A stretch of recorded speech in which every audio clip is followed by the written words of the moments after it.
No vídeo de hoje vamos falar sobre a tirzepatida, o Mounjaro, uma substância que está sendo muito falada e muito utilizada durante o processo de emagrecimento. Então vamos discutir um pouquinho mais a fundo em relação a essa substância, para quem que faz sentido, para quem que não faz, e quando é que realmente vale a pena utilizar. Claro que você não vai tomar nenhuma decisão somente embasada nesse vídeo, mas para a gente começar a clarear mais as coisas e te dar autonomia no processo de decisão. A primeira coisa para a gente entender é o que é o Mounjaro. O Mounjaro, ele é um agonista duplo de receptores intestinais, do GLP-1 e do GIP. O que isso quer dizer?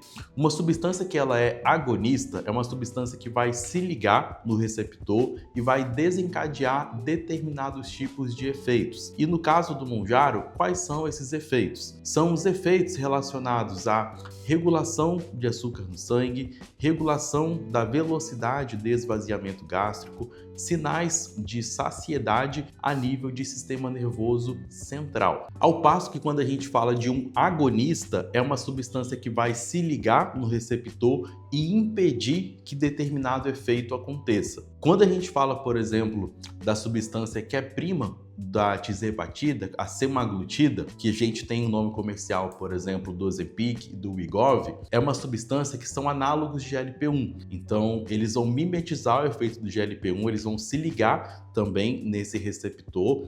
Porém, no Ozempic e no Wegovy, a gente tem somente o GLP-1, o análogo de GLP-1, como composto ativo. Já na tirzepatida, é uma substância que vai ter esse efeito duplo, tanto no receptor de GLP-1 e tanto também no receptor do GIP. E por isso que o Mounjaro, ele é uma substância que tem um potencial de efeito maior em relação à perda de peso do que o Ozempic. E além disso também o que é observado é uma magnitude de efeitos colaterais menor em relação também ao Wegovy, ao Ozempic ou semaglutida, que é o composto ativo. E aí são vários nomes diferentes, só para a gente ficar bem alinhado. O Mounjaro é o nome comercial da tirzepatida, que é o composto ativo. E quando a gente está falando da semaglutida, é o composto ativo que tem como nome comercial principalmente o Ozempic, o Wegovy e também o Rybelsus, que é a semaglutida oral, não é injetável, diferente do Ozempic e do Wegovy. E aí, para a gente entender um pouco mais do mecanismo de ação das substâncias, é bacana a gente entender o contexto, né, que tudo isso acontece. Então, quando a gente faz uma refeição, por exemplo, a gente naturalmente já libera GLP-1, GIP, como eu falei, são hormônios que são produzidos a nível intestinal. E esses hormônios vão ajustar ali a nossa regulação de fome e saciedade. E o que é bacana a gente entender dentro desse contexto para entender melhor o mecanismo de ação da substância e como é que a medicação atua. Tanto o GLP-1 e tanto o GIP, como eu falei, são substâncias que a gente já produz a nível intestinal em resposta, por exemplo, a uma refeição.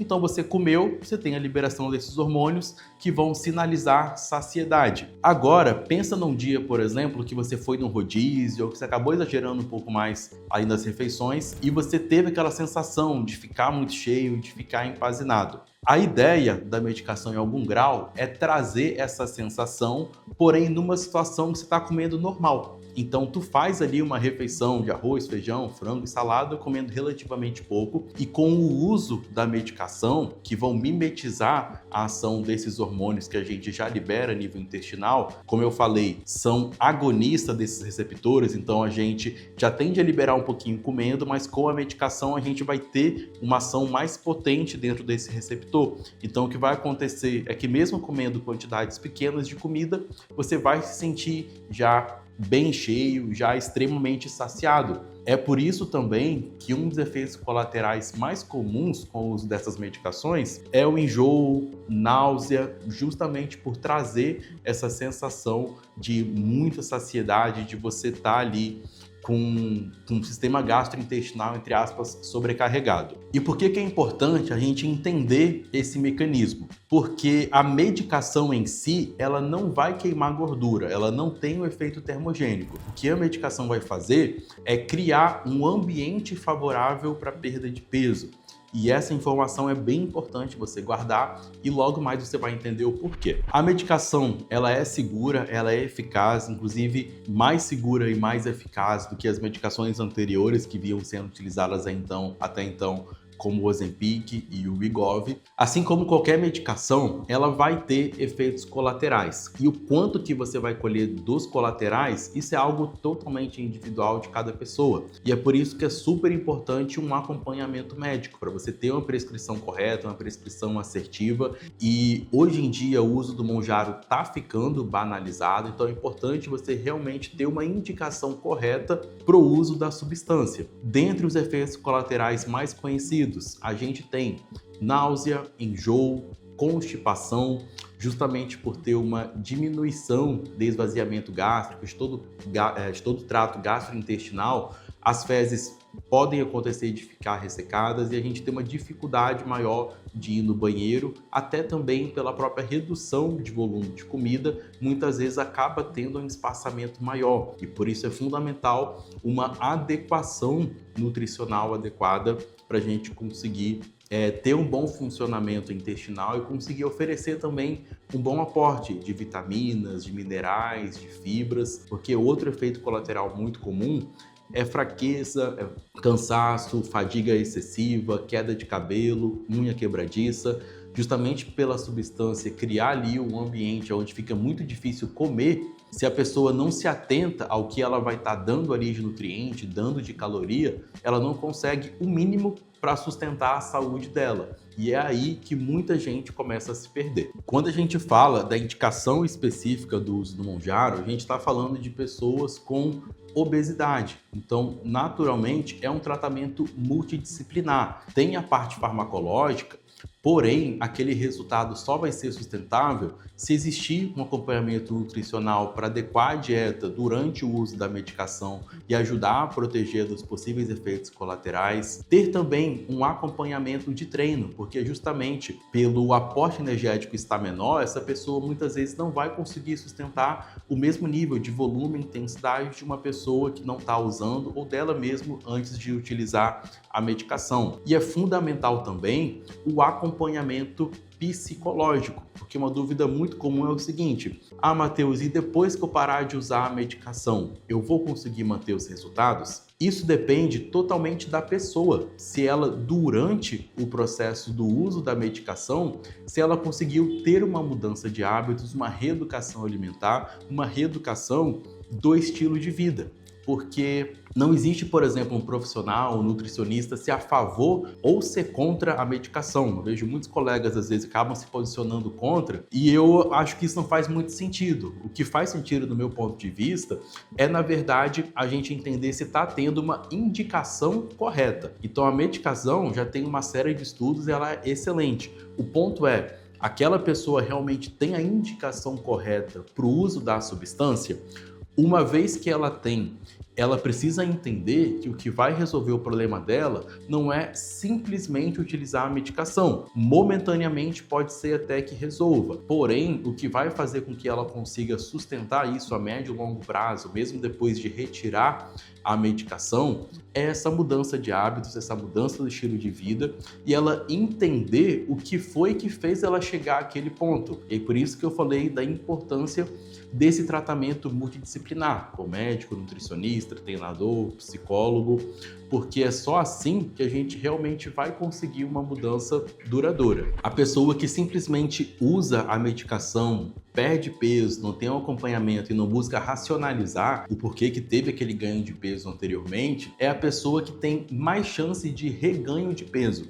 E isso a gente observa muito na prática. O mais difícil não é você perder peso, é você sustentar o peso perdido. E quando a gente está falando do ato de se alimentar, isso é algo que é 100% basicamente comportamental.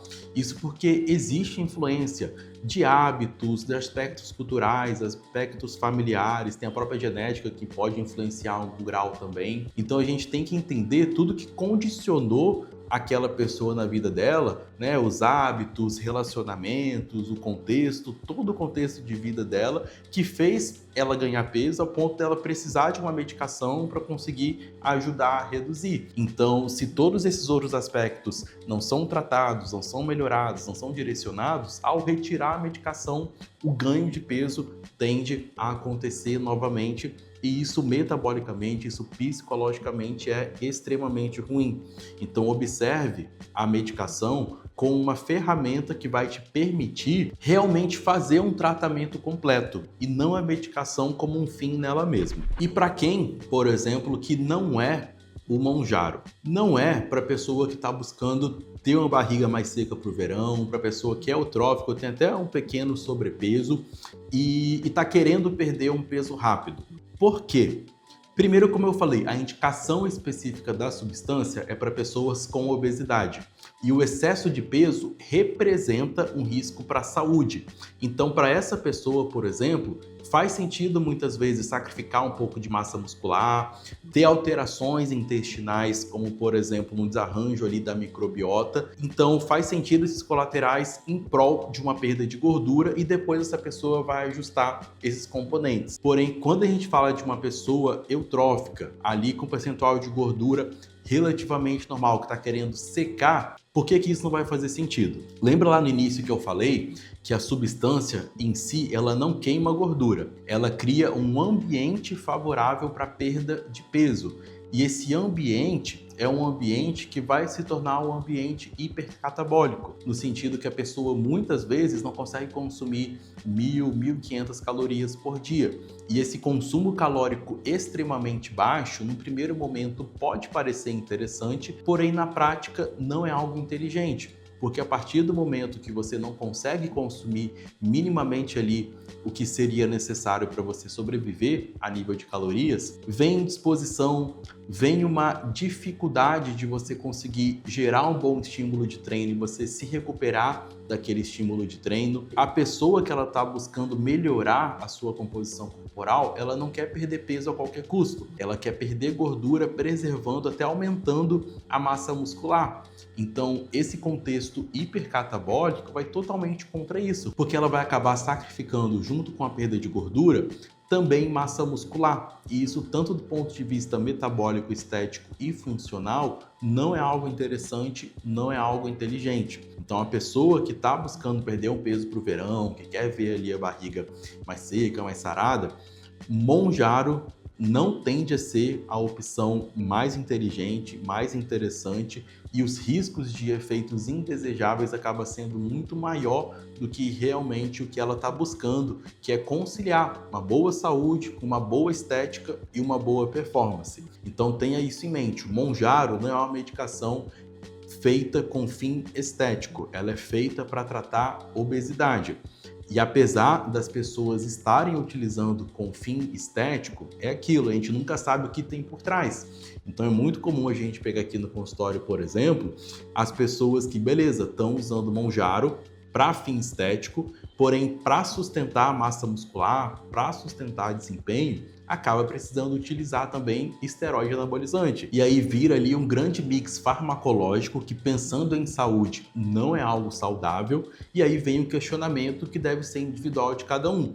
Até que ponto vale a pena você sacrificar a saúde em prol da estética? Muitas vezes a gente, tendo um bom acompanhamento, organizando dieta, treino, sono, reduzindo o consumo de álcool, organizando a alimentação, na verdade, na maioria das vezes a gente já consegue ter um resultado muito bom em relação à estética, até com custo-benefício muito melhor, muito mais saudável e também um resultado sustentável, que a pessoa vai levar aquilo para a vida e não algo extremamente pontual que ela vai usar, ter um resultado, muitas vezes às custas também de um custo alto, tanto de efeito colateral, de um custo financeiro, mas é um resultado extremamente temporário que logo mais ela vai acabar perdendo. Então, resumindo, para as pessoas que a gente vê que realmente tem indicação do uso da substância, que são pessoas com obesidade, pessoas que já tentaram outros tipos de tratamento,